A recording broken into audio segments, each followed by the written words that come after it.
मोदी की इस भाषण से जनता बोर नहीं हो रही है। हाँ। वो क्या कह रही है आचार्य जी? हाँ।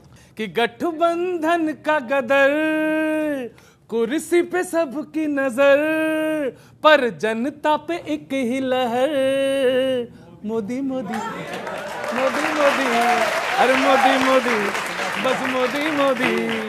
और गठबंधन की असलियत बता दूं कि गठबंधन का नेता है आंख में चोली में, दूल्हा 10 है पर दुल्हन है एक ही डोली में। क्या बात है गौरव, वाह वाह वाह वाह, बजाते रहो।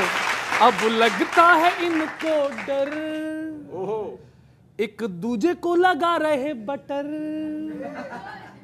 पर गूंज रहा घर घर क्या मोदी मोदी, अरे मोदी मोदी, अरे मोदी मोदी। ना भारत की उन्नति उद्धार की चिंता है गठबंधन को, ना भारत की उन्नति उद्धार की चिंता है, इनको बस अपने अपने परिवार की चिंता है। सलाम पहुंचे, ना भारत की उन्नति उद्धार की चिंता है, अरे इनको बस अपने अपने परिवार की चिंता है। नहीं नियत रही है सुधर, सब भाग रहे इधर उधर, आएंगे 24 में मगर कौन? मोदी मोदी, बस मोदी मोदी, अरे मोदी मोदी, बस मोदी मोदी। एक्चुअली क्या है, ये विपक्षी जो गठबंधन है, इस गठबंधन के 2 सदस्य आपस में बात कर रहे हैं। गठबंधन के, हाँ, 2 सदस्य आपस में बात कर रहे हैं कांग्रेस के बारे में। क्या बात कर रहे हैं सुनना आप, आनंद लेना। बोले कांग्रेस को उतनी ही सीटें मिलेंगी जितनी हम दे पाएंगे। अच्छा, मानती है तो ठीक, वरना हमारा क्या है, पटना में लिट्टी चोखा खाए, बेंगलुरु में इडली डोसा, मुंबई से वड़ा पाव खा के चले आएंगे। कमाल विनीत, लेकिन 2 बैठक होगी ये किशोर जी, निकला कुछ नहीं है, ढाक के वही 3 पाक। बोले मुंबई से वड़ा पाव खा के चले आएंगे। ठीक है, सबके सामने जीत का दावा करना पड़ा है, पर जो स्पेशल 26 लेकर मिशन 24 के लिए निकले हैं, देख तो लेते, सामने 56 वाला खड़ा है। बढ़िया है।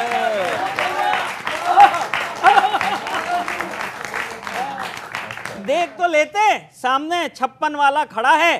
खैर अभी तो जो चल रहा है ठीक है, पर असली मजा तो तब आए 24 के बाद, जब इस बात पे झंझट हो कि हार का ठीकरा किस पे फोड़ा जाए।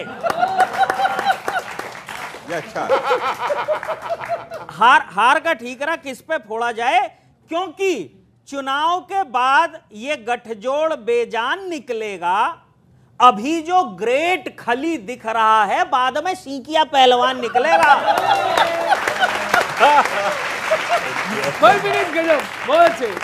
बाद में सीकिया पहलवान निकलेगा, और अंतिम पंक्ति लॉजिकल लग जाए तो समर्थन करना, सीकिया पहलवान निकलेगा।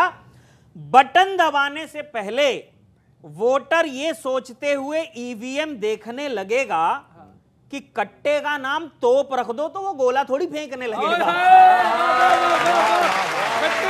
बहुत बहुत धन्यवाद, बहुत धन्यवाद।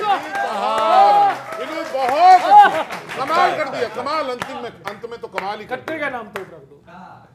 देखिए बहुत हमले हो गए हैं, और ख़ास तौर से मैं गौरव चौहान और अपने पांडे जी के लिए कहना चाहूँगा, आप तो ऐसे ना थे। हो गए सर, क्या करें, हम भी ऐसे नहीं है। देखिए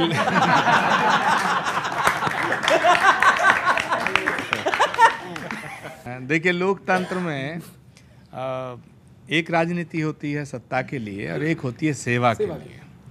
कांग्रेस पार्टी ने अपने उसूलों से कभी समझौता नहीं किया है और ना करेगी। कौन से वाले उसूल?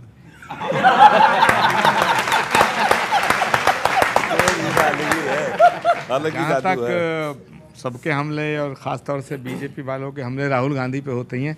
मैं राहुल गांधी जी को जितना समझ पाया हूं, उनकी तरफ से 4 पंक्तियां निवेदित कर रहा हूं। समझ गए उनको? ये बड़ी बात है। खैर, ईमानदारी से सब युवा साथियों का साथ चाहूंगा और आपका भी। जी जी जी। स्वागत है। अब मुझे लगता है कि हमारे दिनेश जी और हमारे रघुवंशी जी हमारे साथ हैं, दिल से आप भी हमारे साथ हैं।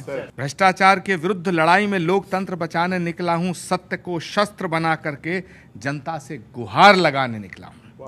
और मैं चाहूंगा यादव जी आपका भी समर्थन इस पे कि जनता से गुहार लगाने निकला हूं, वो जितना भी वार करें मुझ पर, मोहब्बत की ढाल बना के निकला हूं। और मैं लहू हूँ इंदिरा गांधी का, सपने साकार कराने निकला हूँ। नफरत की इस जंग में प्यार की अलख जगाने निकला हूँ।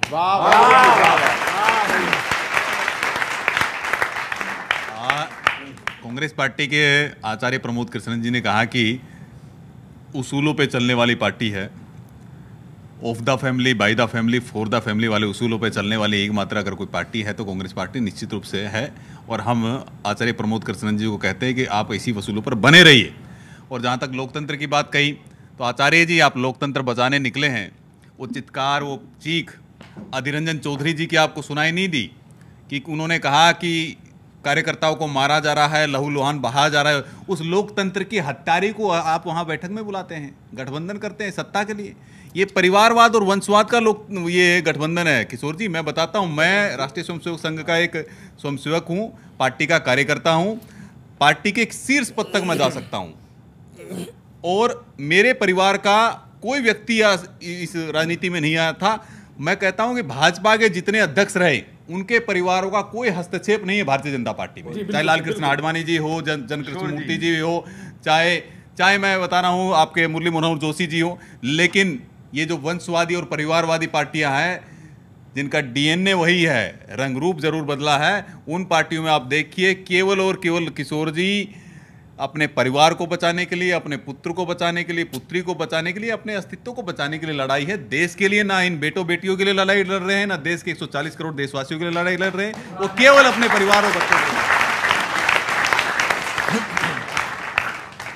देखिए, गठबंधन क्यों बना आपने बहुत अच्छी तरह से बता दिया साहब। ये इसलिए बना अपनी लड़ाई लड़ने। मैं बताता हूँ गठबंधन क्यों बना है। गठबंधन क्यों है? गठबंधन है उस बच्चे के उन सपनों को साकार करने के लिए जिसकी बूढ़ी माँ गांव में बैठ कर के एक सपना देख रही है कि मेरा बेटा नौकरी करेगा, रोज़गार पाएगा। गठबंधन है उसके लिए जो ये सोच रहे हैं कि एक दिन कम से कम ये टमाटर और भिंडी और आलू बैंगन के भाव भी कम होंगे, जिससे गरीब के घर में भी 2 टाइम सब्जी बन सके। ये गठबंधन उसके लिए बना है। गठबंधन बना है उस जवान के तमाम उन घर वाले और दोस्तों के लिए जो कश्मीर में अभी तक आपने 10 साल पहले आतंकवाद ख़त्म करने का वादा किया था, लेकिन अभी भी तिरंगे में लिपट लिपट के हमारे देश के सपूत आते हैं। ताकि वो गठबंधन इसलिए बना है कि कश्मीर में आतंकवाद खत्म हो और पाकिस्तान का इलाज हो। सर, समापन पे 2 मुक्तक सुन लीजिए। आचार्य जी, आपका ध्यान चाहूँगा। आपसे पहले भी मिला हूँ, मैं कानपुर का रहने वाला हूँ। हमारे कानपुर की कुछ लैंग्वेज है जो बड़ा प्रसिद्ध पूरे देश में। कैसे? जैसे हमारे एक भोकाल शब्द है, चिकाई है, एक दूसरे की मौज ले लेना, कहते हैं चिकाई ना करो। और जैसे कोई काम आप नहीं कर सकते हैं तो लोग कहते हैं कि पड़ी लकड़ी मत उठाओ, ये कहते हैं ना, ये हमारे कानपुर में कहते हैं, सलीके से कहते हैं कि पड़ी लकड़ी मत उठाओ। तो उसी कनपुरिया अंदाज में 4 पंक्तियां सलाह की आपको सुना रहा हूं। महागठबंधन में दलों को जुटाने में लगे हो, सरकार पलट दोगे ये बताने पे लगे हो, आएगा तो मोदी ही जब ये अच्छे से पता है, फिर खड़ी लकड़ी क्यों तुम लोग उठाने में लगे हो। खड़ी नहीं, 4 पंक्तियां आपको और सुना रहा हूं। ये अंतिम पंक्तियां है और उस पर सारे लोगों को समर्थन चाहता हूं, आप लोग भी समर्थन कर सकते हैं। आंखों का मेरे कोई भी तारा नहीं है अब। दद्दू आपको समर्पित। आंखों का मेरे कोई भी तारा नहीं है अब, क्या बात है। जितना था वो प्यारा अब प्यारा नहीं है अब, मोदी जी को लाना है हमें हर हाल में होगा, इसके सिवा कोई भी चारा नहीं है अब। कोई भी चारा नहीं।